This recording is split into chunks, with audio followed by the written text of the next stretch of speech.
أعوذ بالله من الشيطان الرجيم بسم الله الرحمن الرحيم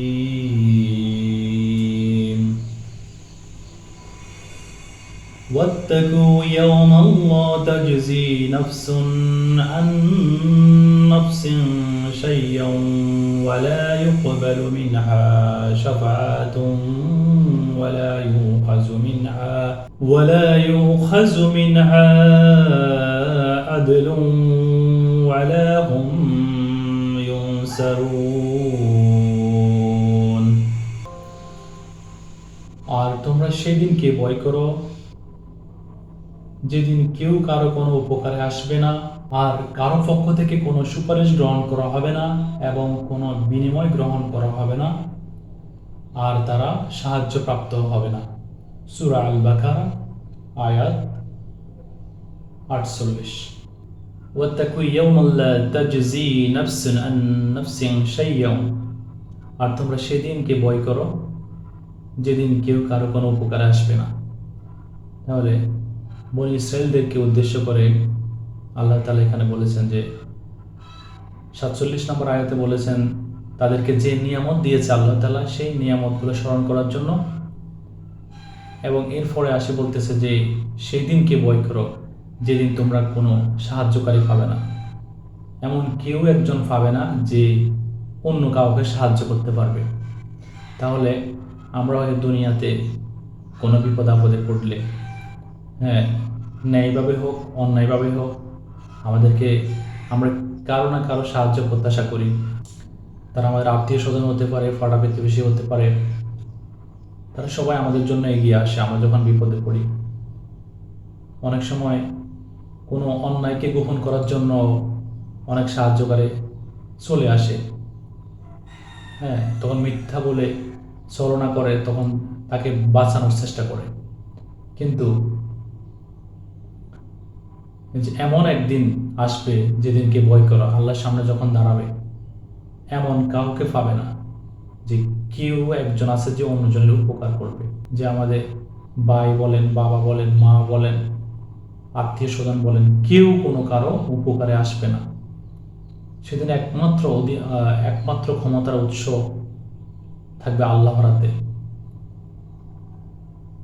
এরপরে বলেছেন ওয়ালা ইউকবালু মিনহা শাফাআত, আর কারো পক্ষ থেকে কোনো সুপারিশ গ্রহণ করা হবে না। সেদিন যে আমরা এখন দুনিয়াতে আমরা আমাদের পীরের কাছে যাই, মাজারে যাই,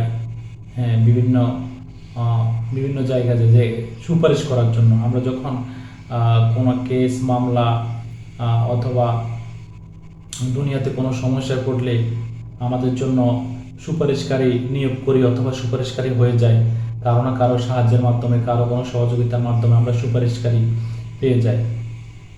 একমাত্র বিচারের ময়দানে কারো সুপারিশ গ্রহণ করা হবে না, যে আপনি ওর জন্য এই উপকার করেছেন, ওর জন্য এই উপকার করেছেন, কেউ কারোর জন্য কোনো সুপারিশ করতে পারবে না। তাহলে এখানে সূরা আল বাকারার 255 নম্বর আয়াতে আল্লাহ তাআলা বলেছেন মান যাল্লাযী ইয়াশফাউ ইনদাহু ইল্লা বিইজনি, যে কে আছো আমার অনুমতি ছাড়া সুপারিশ করবে। তাহলে আমরা দুনিয়াতে বিভিন্ন কিছুর পূজায় ব্যস্ত আছি, আমরা মাজারে গিয়ে আমরা বিভিন্ন পীর মুরিদদেরকে আমরা কি করি, আমরা অনেক উঁচুতে তাদেরকে স্থান দিই। তারা আমরা যদি তাদের মাজারে গিয়ে সেজদা করি, তাদের ওখানে দান সৎকার করি, তাদের ওখানে আমরা নিজেকে যদি তৈরি না করে, নিজেকে আখিরাতের জন্য প্রস্তুত না করে, আমরা যদি এই যে আরেকজনের অন্য কারো হাত ধরে আমরা চলে যাব, আমরা বিভিন্ন একজনের সুপারিশে অথবা একজনের সাহায্যে আমরা কি করি, একটা বিপদ আপদ পার হয়ে যেতে পারি। এখন দুনিয়াতে এমন হচ্ছে যে পীর মুরিদদের পূজা করলে, পীর মুরিদদের ওখানে গিয়ে সেজদা করলে, পীর মুরিদদের ওখানে গিয়ে আপনার দান খরচ করলে ওরা আমাদেরকে পার করে দিবে। তাহলে আল্লাহ তাআলা নিজেই বলে দিয়েছেন যে কে আছো যে আমার অনুমতি ছাড়া কারোর জন্য সুপারিশ করবে? যে আল্লাহ তাআলা নিজেই বলে দিয়েছেন সূরা আল বাকারার মধ্যে যে আল্লাহর অনুমতি ছাড়া কেউ কারোর জন্য সুপারিশ করতে পারবে না। সূরা আল বাকারার 255 নম্বর আয়াতে। আর ওই দিনকে ভয় করো যেদিন কেউ কারোর জন্য কোনো সুপারিশ করতে পারবে না আল্লাহর অনুমতি ছাড়া। তাহলে আমরা আল্লাহ কখন অনুমতি দিবেন আমাদেরকে আমাদের জন্য সুপারিশ করার জন্য? আমাদেরকে আমরা যখন ইমানদার বান্দা হব, মমিন হব, আল্লাহ তাআলার দেখানো পথে চলতে পারবো, গুনাহ থেকে বেঁচে থাকবো, হ্যাঁ, সঠিকভাবে আমরা ইসলামকে আমাদের আমাদের মাঝে ধারণ করব, আমাদের ব্যক্তি জীবনে, কর্মজীবনে, পারিবারিক জীবনে, সামাজিক জীবনে, সর্বক্ষেত্রে আমরা যদি একজন ইমানদার বান্দা হয়ে, হ্যাঁ, আল্লাহ তাআলার দেখানো পথে যদি থাকতে পারি, তবেই তো আমাদেরকে সুপারিশ করার জন্য আল্লাহ নিজে অনুমতি দিবেন। তাহলে মহানবী মুহাম্মদ সাল্লাল্লাহু আলাইহি সাল্লাম বলেছেন যে তোমার জন্য আমি তখনই সুপারিশ করতে পারবো যখন তোমার আমল, ঈমান, আমল, আকীদা সব কিছু সঠিক থাকবে, তখন আল্লাহ আমাকে অনুমতি দিবেন তোমার জন্য সুপারিশ করতে। তুমি যদি সহি শুদ্ধ না হও, তুমি যদি ভুল পথে থাকো, তাহলে আমি মুহাম্মদ সাল্লাল্লাহু আলাইহি সাল্লামও তোমার জন্য, তুমি আমার মেয়ে হওয়া সত্ত্বেও তোমার জন্য সুপারিশ করতে পারবো না। তোমাকে ওইভাবে গঠন করতে হবে যে তোমার ঈমান, আমল সব কিছু ঠিক রাখতে হবে, তখনই একমাত্র আল্লাহ তাআলার অনুমতি সাপেক্ষে আমি তোমার জন্য সুপারিশ করতে পারবো। সুবহানাল্লাহ। তাহলে আমরা কোথায় আছি? আমরা আজকে আমাদের নিজেকে তৈরি না করে, নিজেকে পরিপূর্ণ ইমানদার না করে, পরিপূর্ণভাবে ইসলাম গ্রহণ না করে, কোনো কিছু জানার চেষ্টা না করে, তা আমরা শুধু একজন ফির মুরিদ ধরে আমরা এগোতে চাই। তাহলে এখানে ইসরায়েলি বংশের যে বংশমর্যাদা, যে নবী রাসূলগণ এসেছে, যে কিতাব তাদেরকে দিয়েছে, যে বংশমর্যাদা তাদের, যে শ্রেষ্ঠত্ব তাদেরকে দান করেছে, তাদেরকে উদ্দেশ্য করে এই কথাগুলো বলা হয়েছে যে যেদিন কেউ কারো কোনো উপকারে আসবে না, যে তারপর হচ্ছে কোনো সাহায্যকারীও থাকবে না। সূরা আল আম্বিয়ার 28 নম্বর আয়াতে বলা হয়েছে যে আল্লাহ যাদের উপর সন্তুষ্ট না তারা তার জন্য সুপারিশ করবে না। তাহলে এই যে এখানে সুপারিশের কথা আসছে, যে বলতেছে যে আল্লাহ যাদের উপর সন্তুষ্ট না তারা তাদের জন্য সুপারিশ করতে পারবে না। তাহলে এখানে এর দ্বারা বোঝানো যাচ্ছে যে কেউ না কেউ আমাদের জন্য সুপারিশ করতে পারবে। যেমন নবী রাসূলগণ আছে, হ্যাঁ, আল্লাহ তাআলা যাদেরকে পছন্দ করেন সুপারিশ করার জন্য, তাবেঈন আছে, সাহাবীগণ আছে, হ্যাঁ, তাহলে আল্লাহ তাআলা যাদেরকে নির্বাচিত করবেন সুপারিশ করার জন্য, হ্যাঁ, তাদেরকে সুপারিশ করার জন্য অনুমতি দিবেন কাদেরকে? যাদের উপর আল্লাহ তাআলা সন্তুষ্ট আছেন, যে বান্দার উপর আল্লাহ তাআলা সন্তুষ্ট আছেন। যে আমি যদি আল্লাহকে সন্তুষ্ট না করতে পারি, তাহলে আল্লাহ তাআলা যাদেরকে সুপারিশ করার জন্য নির্বাচিত করবেন তাদের কাছ থেকে আমি সুপারিশ পাবো না। আমি যদি আল্লাহর কাছে নিজেকে কি করতে পারি? পছন্দনীয় করতে পারি, তাহলে আল্লাহর কাছে আমি পছন্দনীয় হতে হলে আল্লাহর যে পছন্দ, আল্লাহর যে কাজগুলো করতে বলেছেন সেগুলো তো আমার করতে হবে, সেভাবে তো আমাকে চলতে হবে, নবী করিম সাল্লাল্লাহু আলাইহি সাল্লামের দেখানো আদর্শ মতো চলতে হবে। তাহলে আমি যদি আল্লাহর কাছে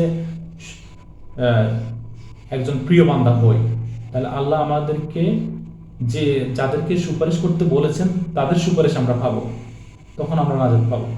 যারা মুনাফিক, কাফির, তারা বলবে আমাদের কোনো সুপারিশকারী নেই।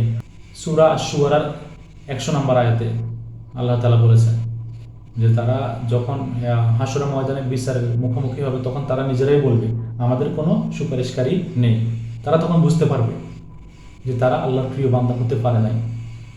যারা কাফির, মুনাফিক, মুশরিক, হ্যাঁ, ইহুদি, খ্রিস্টান, তারা তখন বলবে যে আমাদের কোনো সুপারিশকারী নেই, কারণ তারা আল্লাহ তাআলার প্রিয় বান্দা হতে পারে নাই, নবী রাসূলগণদের উপর ঈমান আনে নাই, কিতাবের উপর ঈমান আনে নাই। দয়াময় যাকে অনুমতি দিবেন ও যাকে তিনি পছন্দ করবেন, সে ছাড়া কারো সুপারিশ সেদিন গ্রহণ করা হবে না। সূরা তাহার 109 নম্বর আয়াতে বলা হয়েছে যে আল্লাহ তাআলা যাকে পছন্দ করেন তাকে অনুমতি দিবেন সুপারিশ করার জন্য। কাকে? যে বান্দাদেরকে আল্লাহ তাআলা পছন্দ করেন। তাহলে এখানে কত সুন্দরভাবে আল্লাহ তাআলা কোরআনে বিভিন্ন সূরার মাধ্যমে ফুটিয়ে তুলেছেন যে এখানে আমরা সর্বপ্রথম আল্লাহ তাআলার প্রিয় হতে হবে। তাহলে আল্লাহ তাআলার প্রিয় হতে হলে আমরা যা যা করা লাগে সেটা আমাদেরকে আল্লাহ তাআলা কোরআনে বলে দিয়েছেন এবং মহানবী হযরত মুহাম্মদ সাল্লাল্লাহু আলাইহি ওয়াসাল্লামের মাধ্যমে আমাদেরকে জানিয়ে দিয়েছেন হাদিসের মাধ্যমে। তাহলে সর্বপ্রথম আমরা আল্লাহর প্রিয় হতে হবে। আল্লাহ তাআলার প্রিয় হলে আল্লাহ তাআলা যাদেরকে সুপারিশের জন্য নিযুক্ত করবেন, পছন্দ করবেন, তাদের সুপারিশ আমরা পাবো। এছাড়া আমরা কারো সুপারিশ পাবো না। দুনিয়াতে হয়তো আমরা আমাদের বিভিন্ন ক্ষমতা থাকার জন্য, বিভিন্ন প্রভাব বিস্তার করার জন্য আমরা কি করি, বিভিন্ন ধরনের সুপারিশকারী, বিভিন্ন ধরনের সাহায্যকারী আমরা কি নিয়োগ করি। ওয়ালা ইউখাযু মিনহা আদলু, এবং বলেছেন যে কারো কাছ থেকে কোনো বিনিময় গ্রহণ করা হবে না। আমরা তো দুনিয়াতে কোনো অন্যায় করে, হত্যা করে, খুন করে, রাহাজানি করে, দর্শন করে, ব্যভিচার করে আমরা কি করি, ঘুষ দিয়ে দিই, বিনিময় দিয়ে দিই। ধরো তোমাকে 1 কোটি টাকা দিলাম, তোমাকে 2 কোটি টাকা দিলাম, তোমাকে 50,000 টাকা দিলাম, অথবা তোমাকে অবৈধভাবে এই সুবিধাটা অর্জন করে দিলাম।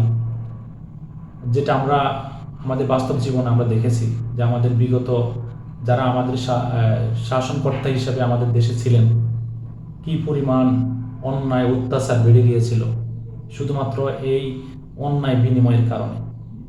যে কেউ দর্শন করে পার পেয়ে যায়, কেউ হত্যা করে পার পেয়ে যায়, কেউ ব্যাংক লুট করে পার পেয়ে যায়। হ্যাঁ, বিনিময় গ্রহণ, যে তুমি আমাকে যদি কিছু দাও তাহলে তোমার শত অন্যায় মাপ। তুমি যদি অমুক দল করো, তুমি খুন করে মাপ, আর অমুক দল করলে তোমাকে নামমাত্র তোমাকে জেলে নিয়ে যাবে, ফাঁসি দিবে, হত্যা করবে, আয়নাঘরে লুকিয়ে রাখবে। তাহলে এই বিচারের ময়দানে কোনো বিনিময় গ্রহণ করা হবে না। তুমি যদি পুরো পৃথিবীর সমান সম্পদও ওখানে দিয়ে দাও, তবুও তোমার সেখানে বিনিময় গ্রহণ করা হবে না। যে আমি এত সম্পদ অর্জন করেছি, এই সব সম্পদ আমার গুনার বিনিময়ে, আমার ভুলের কারণে আমি দান করেছি, সেখানে গ্রহণ করা হবে না। ওয়ালা হুম ইউনসারুন, সেখানে তারা কোনো সাহায্যপ্রাপ্ত পাবে না। যে এখানে আমরা অন্যায়ভাবে ক্ষমতা দখল করার জন্য, অন্যায়ভাবে কোনো কারো কাছ থেকে কোনো কিছু ছিনিয়ে নেওয়ার জন্য, দখল করার জন্য, জোর জবরদস্তি করার জন্য আমরা কি করি, সাহায্যকারী আছে আমাদের পুলিশ বাহিনী, র্যাব বাহিনী, হ্যাঁ, আমাদের সেনাবাহিনী, আনসার বাহিনী, হ্যাঁ, ফেটুয়া বাহিনী, ছাত্রলীগ বাহিনী, বিভিন্ন বাহিনী থাকবে এখানে। বিভিন্ন বাহিনী ছিল, তা আজকে সামান্য ক্ষমতা সরে যাওয়ার কারণে 5 মিনিট তারা স্থায়ী থাকতে পারে না।